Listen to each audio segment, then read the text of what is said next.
So you really need to keep records about why you're making improvements or repairs to your property and have that detailed. So if the ATO ever comes and asks, you have the backing up.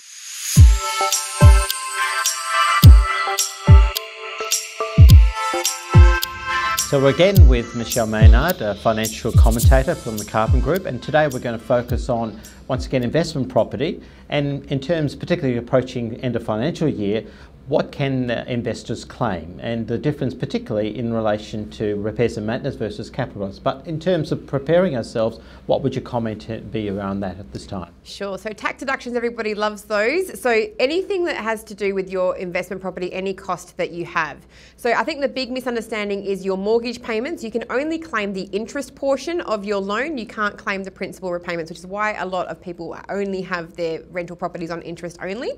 Property management fees are obviously deductible, rates and taxes, land tax if you have to incur that. But the key thing where people miss, I think, is that repairs and maintenance versus capital.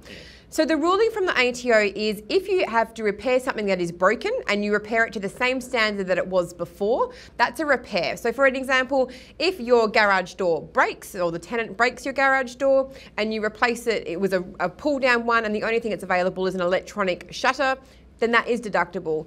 But if you happen to upgrade it to the latest whiz-bang thing and go forward than just repairing it to an improvement, then that means capital and it goes back to having to be depreciated over several years.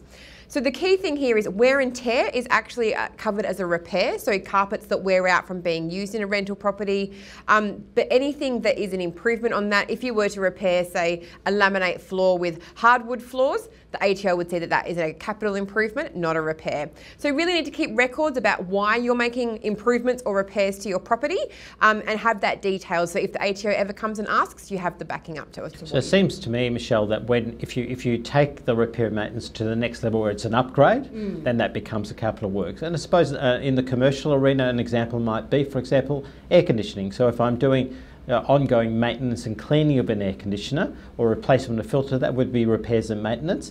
But if I was to, if the air conditioning system was to break down and I had to replace it with same, would that be a deductible item? Would that be a capital item? If it broke down, then definitely it's a replaceable item, so it's a repair. If you were to decide, if your tenant comes to you and says, I would like air conditioning, please, because the fans are no longer working or doing a good job, then that would be a capital improvement. So it's really about making sure things are to the standard they were before, and that puts it under the repairs and maintenance category. Something to really, people get caught out with a lot too, is preparing a property for rent.